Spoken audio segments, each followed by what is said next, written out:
Que nós vamos abrir espaço no Bastidores CNN para uma entrevista exclusiva. Vamos conversar ao vivo com o ministro das Relações Institucionais, José Guimarães, repercutindo a articulação política do governo no Congresso e a relação entre o Executivo e o presidente do Senado, Davi Alcolumbre, depois da reunião com o presidente Lula, dentre outros assuntos. Gustavo Uribe, a palavra está com você. Obrigado, Tainá Falcão. Ministro, obrigado pela confiança e por estar aqui presente no Bastidores CNN. Tivemos 2 reuniões, 2 encontros entre Lula e Alcolumbre. Hoje à noite teremos um terceiro. A relação está zerada? Nós fizemos uma reunião que eu participei ontem pela manhã com os 2 presidentes, o presidente Lula, o presidente Davi Alcolumbre e a líder do governo no Senado. Nessa reunião, nós conseguimos e apresentamos ao presidente do Congresso Nacional e do Senado aquilo que para nós é fundamental para o país e de interesse do país e do nosso governo. Ele ouviu, discutimos todos os temas, nada ficou sem discutirmos lá, das 6x1, a PEC da segurança, o PLP que foi votado ontem, o 114, que é um projeto de lei que engloba vários outros projetos de interesse do governo, como o Profert, foi muito importante ter sido votado ontem na Câmara e já ontem à noite no Senado, e conversamos sobre a necessidade de dialogarmos institucionalmente para destravar as pautas. É claro que uma pauta para ser destravada tem que ter interesse do governo e do Congresso. Mas acho que o que aconteceu ontem foi o marco. Os 2 presidentes vão conversar novamente, conforme você relatou aqui. Eu acredito que no próximo período do esforço concentrado, as coisas vão começar a andar. Eu sou otimista quanto aos resultados produzidos por essas 2 reuniões. A primeira que foi o presidente Lula e ontem a articulação política do governo interagiu com os 2 à necessidade. Nós votamos esse projeto de lei ontem, PLP, muito importante, né, ontem. Nós votamos, instalamos várias medidas provisórias e temos aqui na pauta que é a prioridade do governo.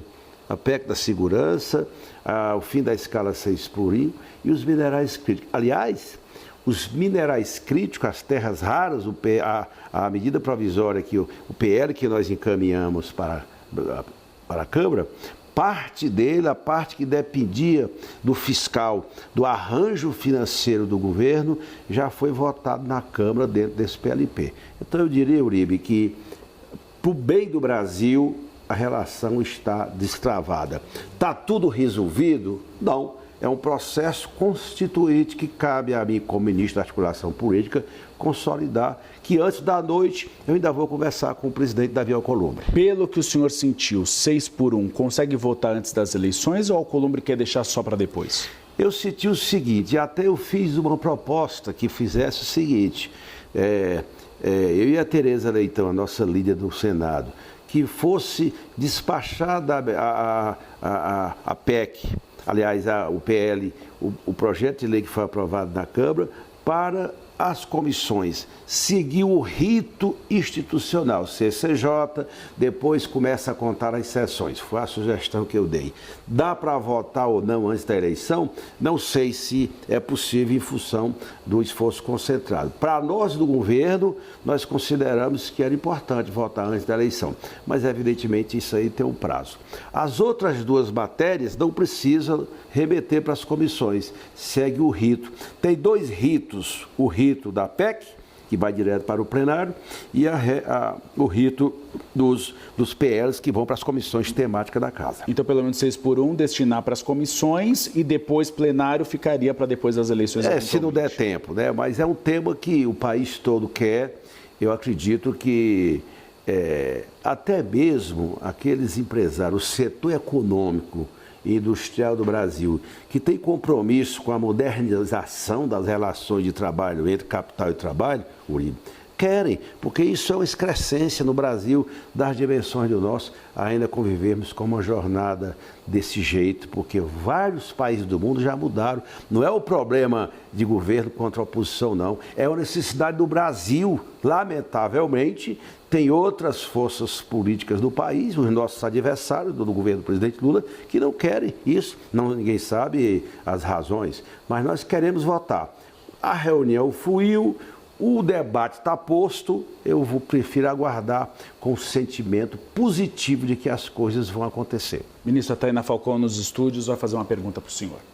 Eu vou insistir ainda na parte que lhe cabe, ministro, da articulação, para entender o porquê o presidente, mesmo diante dessa conversa sobre 6x1 especificamente, não saiu com um calendário fechado ou com a promessa do presidente do Senado de voltar essa proposta antes das eleições. Qual foi o recado repassado ao presidente pelo presidente do Senado em relação ao sentimento do Senado sobre a 6x1? Ficou acertado que tanto o presidente do Senado, Davi Alcolumbre, como a nossa líder, a Tereza Leitão, a senadora, vão começar a consultar os senadores por conta da avaliação que cada um faz de que o tema teria maioria para ser aprovado, Tainá, ou não. Os dois ficaram de produzir e extrair do sentimento dos senadores a vontade de votar a matéria. Foi esse o encaminhamento que já foi dado ontem na reunião. Eu fiquei com outra parte, a parte mais institucional da relação com o presidente do Senado, o Davi. Portanto, a mensagem que os dois deram ao país na coletiva, na entrevista que nós demos ontem pela manhã, tanto eu como a líder, é de que, a partir de agora, a relação está retomada, a relação institucional, e vamos começar, a pauta está destravada e nós vamos começar a discutir aquelas prioridades que para o governo são fundamentais, como você mesmo mencionou, a 6x1, a PEC da segurança. A PEC da segurança é uma emergência do país. O presidente Lula já disse, quer criar o Ministério da Segurança Pública para botar, para arrebentar em tudo que está acontecendo no Brasil. Agora, precisa de uma emenda constitucional, não tem jeito criar. Então, ele precisa fazer isso, não é por conta da eleição, não, é por conta da situação que o tema da segurança pública, o governo federal avocou para si a discussão e as medidas que vêm sendo anunciadas pelo Ministério da Justiça, ainda pequenas, porque não foi criado o Ministério da Segurança Pública. E as terras raras, essa questão que está sendo tratada mundialmente, o Brasil tem uma riqueza extraordinária. Se a gente não cuidar de uma regulamentação, vão querer todo mundo, os empresários do mundo inteiro querem entrar aqui no Brasil, como já está acontecendo. Então, nós precisamos de uma regulamentação que garanta os investimentos e que produza aquilo que é fundamental para o Brasil, que é a defesa da nossa soberania e da relação que o país precisa ter com aqueles países que têm interesse naquilo que está dentro das terras brasileiras. Tainá. Vou passar a bola para a Isabel, daqui a pouco eu volto. Uribe, Isabel já está esperando aqui para fazer a próxima pergunta. Vai, Bel. Oi, ministro, boa tarde. Bem-vindo mais uma vez aqui à CNN. Vocês já contaram para a gente que ainda não trataram de Messias. Mas, seguindo essas pautas que o senhor está elencando para nós aqui, qual é o sentimento do governo sobre essa reaproximação entre Davi Alcolumbre e o presidente Lula? Isso também pode ajudar a destravar a curto prazo, ou pelo menos depois das eleições, a nova indicação de Jorge Messias ao Supremo? Olha, quando você restabelece a relação, Isabel, quando você reconstrói uma relação política que estava interditada nesses pouco mais de 2 meses, quase 3 meses, evidentemente que tudo vai para o debate, vai para a mesa da discussão, vai para a mesa da negociação.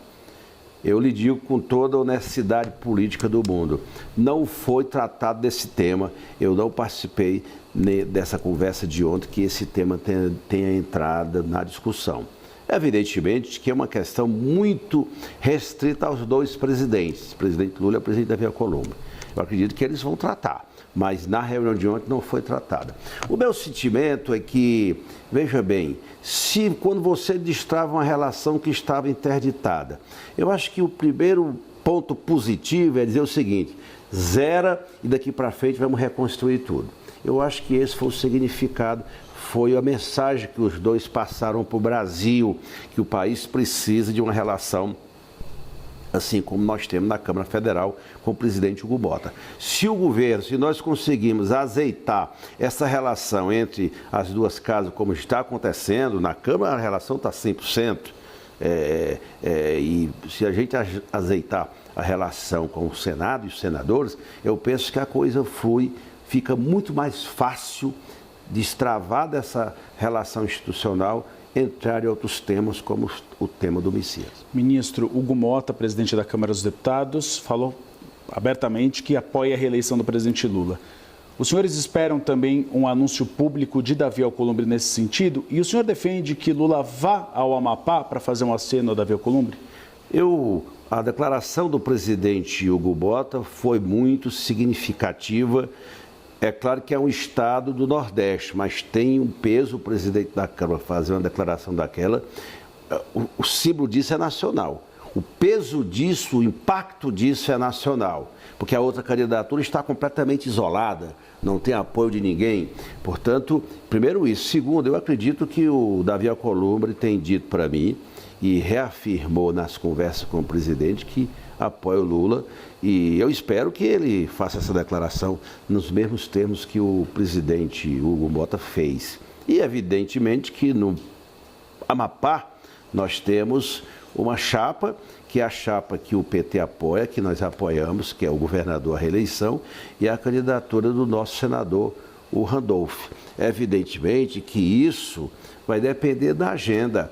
É uma loucura, nós temos pouco mais de 1 mês e meio de campanha, um país das dimensões do Brasil. Então nós vamos ter que discutir com o presidente Lula, ao debater a agenda, explicitar e conseguir priorizar, porque nem todo estado tem a mesma importância que tem São Paulo, e é a prioridade dele. Portanto, eu acredito que logo, logo nós teremos também publicamente uma declaração do senador e presidente do Congresso, Davi Alcolumbre.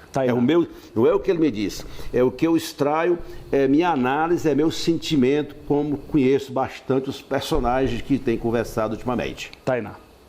Ministro, eu queria abordar uma fala do presidente Lula na convenção do PT no dia 2 de agosto, quando ele fala sobre o Congresso. Vai ter briga com emenda parlamentar, vai ter briga com o papel que tem hoje o Poder Legislativo. Diz que o Executivo perdeu espaço sobre o orçamento e jogou a pergunta, a revelia. Daqui a pouco, qual é o direito que tem o presidente da República? O senhor é o ministro que lida com o Congresso Nacional, é um deputado federal, então queria entender se esse diagnóstico feito pelo presidente Lula tem respaldo pelo senhor e de que forma, na verdade, essa briga que ele diz que vai ter com emenda parlamentar, com o papel hoje, que me parece que é um avanço que o presidente apresenta do Legislativo sobre as atribuições que seriam do Executivo. O senhor concorda com essa avaliação? Acha que um próximo governo tem que trabalhar melhor essa questão das emendas, tentar trazer de volta para o Executivo o controle sobre as emendas? Tainá, eu tenho 20 anos no parlamento. Eu vou encerrar no dia 1º de fevereiro do próximo ano, 2027, o 5º mandato de deputado federal. Conheço tudo do parlamento, praticamente tudo, as coisas boas e as coisas ruins. Aqueles que constroem e defendem a democracia, aqueles que não defendem e não constroem a democracia. Eu conheço bem essa realidade. Eu dei recentemente uma entrevista para um órgão de comunicação que eu vou reproduzir agora aqui para os ouvintes telespectadores da CNN. Primeiro, terminada a eleição, eu defendo que seja estabelecida a nova governabilidade do Brasil. Há que se reconstruir. Aliás, nós começamos a fazer isso agora com o diálogo com os dois presidentes, tanto o presidente Hugo Mota como agora com o presidente Davi Alcolumbre. Nós vamos ter que sentar para discutir a eleição das duas casas, vamos ter que rediscutir a questão das emendas, o orçamento. Tudo tem que ser repactuado, na minha opinião, em função dos problemas que acarretaram esse tipo de modelo. Ninguém quer continuar do jeito que está. Nós precisamos reformular, repactuar politicamente e buscar o entendimento que preserve as atribuições, tanto do Poder Executivo como do Poder Legislativo. teve muita deformação. Essa deformação que existiu no governo anterior, Tainá, foi a causa que aconteceu tantos problemas na execução de emendas. Eu não acho que emenda por si é crime. O problema não é a liberação da emenda, é o que acontece na ponta, na execução dela lá na ponta. Portanto, mas eu defendo a tese, eu concordo com o presidente Lula que tudo tem que ser repactuado e reconstruído. E isso tem que ser feito de forma democrática. Todos os temas, Tainá, que eu vivi nesse último período como líder do governo Lula, fui o líder mais longevo, 3 anos e 5 meses na Câmara, nós discutimos todos os assuntos, da lei antifacções, a PEC da segurança, a eleição do imposto de renda, tudo nós discutimos sem preconceito. Assim como o tema das emendas precisa ir para a mesa para negociação, para discussão de que forma nós vamos fazer o equilíbrio entre executivo e legislativo. Isabel Mega vai fazer uma pergunta dos nossos estúdios. Ministro, o senhor citou as eleições da Câmara e do Senado no ano que vem. A gente sabe que está longe ainda, mas que político funciona pensando a longo prazo mesmo. Está precoce para dizer que o presidente Lula estará ao lado de Davi Alcolumbre e de Hugo Motta na recondução dos dois presidentes à frente das duas casas? Isabel, é cedo para fazer qualquer diagnóstico sobre esse futuro específico. Eu falei que, do ponto de vista da repactuação, o tema da eleição das duas casas, evidentemente, tem que entrar. Mas seria precipitado a gente agora apontar um caminho. O que vai acontecer? Primeiro tem a reeleição. Quem vai ser reeleito ou não.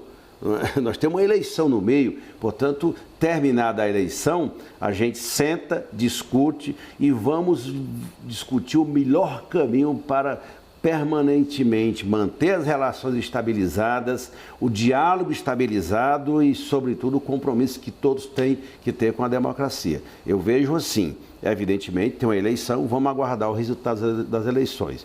Qual o número de deputados que cada bancada vai fazer e cada senadores, o número que vai fazer de cada partido. Então, tudo isso está muito em aberto. O que é importante é que nós vamos entrar num processo eleitoral democrático e que o resultado das urnas vai indicar os caminhos que a gente tem que ter nessa relação do executivo com o legislativo. Ministro, Javier Milei, presidente da Argentina, tem feito críticas ao presidente Lula.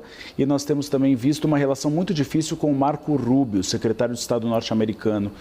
Como o senhor tem visto o papel dessas lideranças de direita com críticas ao Brasil nesse momento? Veja bem, são dois inimigos do Brasil, mas, sobretudo, inimigos da democracia. Porque se tem uma coisa que o mundo inteiro preza e defende, qualquer presidente de qualquer país defende a democracia. Eu não sei por que essa raiva que eles têm do Brasil e principalmente o presidente Lula, porque se tem alguém no mundo que defende a democracia e a soberania de cada país é o presidente Lula. Todos os fóruns que ele construiu, que ele participou. Ele hoje é uma liderança respeitada no mundo inteiro por aquilo que defende. Não é só pela sua história que veio do metalúrgico a presidência da República, não. É pelo que ele expressa na relação dele com o mundo. Eu acho que esses dois cidadãos aí prestam desserviço, sobretudo, à democracia. E é um desrespeito ao Brasil. Eu não considero muito, porque tem uma coisa no interior do Ceará que eu aprendi com minha mãe. Minha mãe faleceu ano passado com 100 anos. E ela dizia assim: ô menino, deixa de presepada. Eu considero essas maluquices dos dois. Primeiro, o presidente da Argentina. A Argentina é uma parceira comercial importante para o Brasil. Em todos os governos, desde os governos militares, o Brasil sempre teve uma relação extraordinária, comercial, sobretudo comercialmente com a Argentina e com os Estados Unidos, entre altos e baixos do ponto de vista do impacto das relações comerciais que existem, mas o Brasil sempre se relacionou muito bem e não dá para dizer que o presidente Lula não teve boa vontade na relação que ele construiu com o presidente dos Estados Unidos. Portanto, são dois duas autoridades do mundo que prestam de serviço, não é nem só o Brasil, é o povo brasileiro, é sobretudo a democracia e a soberania, porque cada país tem que defender a sua soberania, assim é na França, na Alemanha, eu conheço esses países todos. Se tem uma coisa que a gente não pode abrir mão, Uribe, é a defesa do nosso país, porque nós somos uma nação soberana. Ninguém pode aceitar esse tipo de interferência política. Eleição, quem ganha vai governar e quem perde vai lamber as feridas e vai para casa chorar. Não pode ficar querendo dar golpe em toda hora. Essa arrumação que eles criaram de atacar o Brasil e o governo brasileiro é um ensaio daqueles que eles poderão fazer. Graças ao Brasil, ao povo brasileiro, nós temos uma democracia robusta, uma democracia potente, forte, ninguém vai ousar desconstituí-la. E se fizer, o povo brasileiro dará a resposta. Como aconteceu o ano passado, no 8 de janeiro. Tainá Falcão. Eu queria te ouvir um pouco sobre o cenário no seu Ceará, ministro. A eleição ganhou uma dimensão nacional. Lula versus Ceará, Bolsonaro. Né, meu querido? Não posso passar essa entrevista sem te perguntar do seu estado, né? Nas últimas pesquisas, a gente tem ainda o Ciro Gomes liderando ali com 49% versus 44% do Eumano. Eu estou citando uma Atlas Intel mais recente, tá? Bom, o fato é que ele está na frente do Eumano. Eu queria que o senhor trouxesse um diagnóstico do que representa, na sua avaliação, né? A que o senhor atribui, depois de 12 anos do PT no comando do governo do estado, Ciro Gomes voltar liderando as pesquisas? É uma liderança momentânea.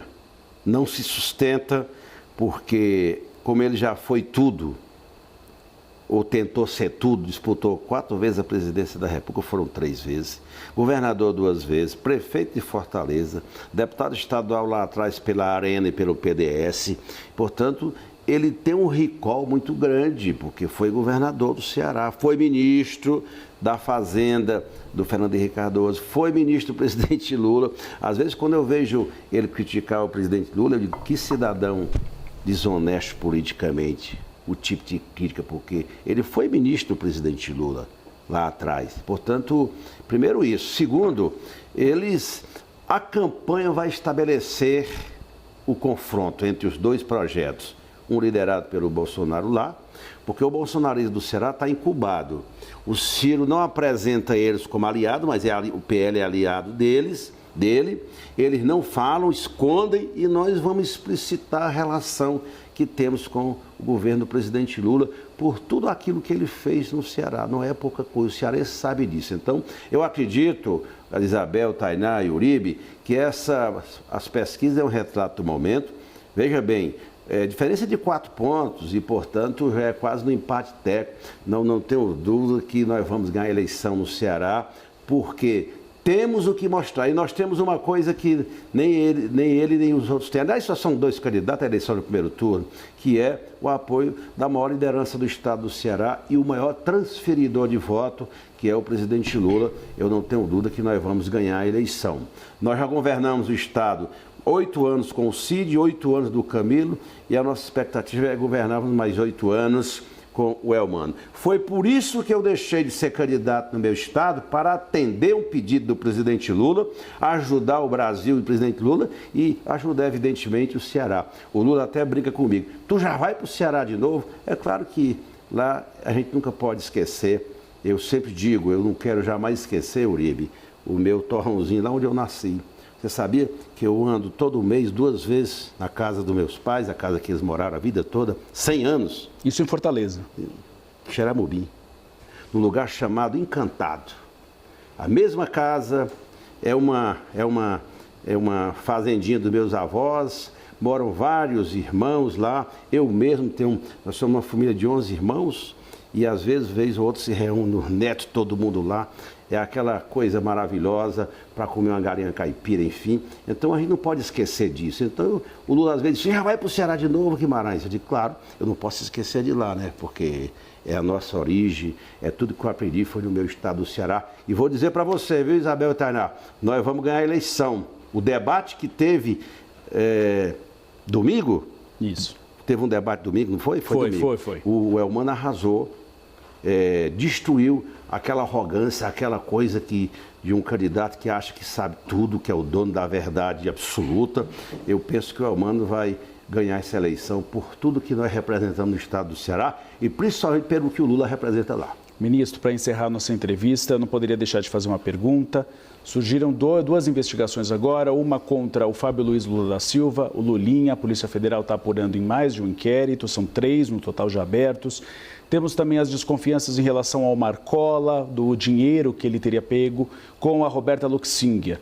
Minha pergunta é, esses 2 casos assombram a candidatura à reeleição de Lula? Preocupam? Não, porque não tem o presidente Lula envolvido diretamente. E nós temos uma orientação que expressa bem o sentimento do governo. Tudo que, aliás, preliminarmente, Uribe, diferentemente do governo anterior, no nosso governo, a Polícia Federal investiga e indica quem comete ou não crime. Vocês sabem porque estão vendo aí o papel que está na Polícia Federal. Em outros governos, tudo era para debaixo do tapete do governo anterior. Portanto, tem denúncia? Teve. Apura-se tudo. Quem tiver culpa no cartório, que pague. Mas eu acredito que a democracia é assim. Muitas vezes, o que nós não podemos permitir é o espetáculo da coisa, né? do processo. Eu acho que tem essas denúncias, os inquéritos que foram abertos, os companheiros precisam se defender. Eu acredito que farão na medida e logo, logo mostrarão a sua inocência. Lula é o que eu acho. Chateado mas evidentemente... O Lula ficou chateado com o Marcola? Ele esperava? Eu não digo Lula porque ele não falou comigo, mas eu tiro por mim. Quando eu ficava muito chateado e foi objeto de muita tristeza minha quando eu via o que aconteceu com o Genuíno, que é meu irmão. E injustamente, pagou pelo que não devia. Todo mundo diz isso na imprensa, o Genuíno, o ex-deputado Zé Genuíno, que hoje mora em São Paulo. É claro, quando acontece um fato desse com a família, não tem como você não mexer com o seu coração, porque a gente é de carne e osso, né? Então eu acredito que, mas o Lula está super bem, eu espero e rezo e oro, porque eu sou um homem católico, que, sobretudo, o meu amigo Marcola possa explicar tudo e volte ao convívio político, porque ele faz parte também dessa história.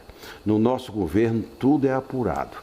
A nossa preocupação é que as apurações não se transformem em espetáculos, e sim respeitando o devido processo legal, o contraditório e até a condenação final, todo mundo é inocente. É isso que eu acho.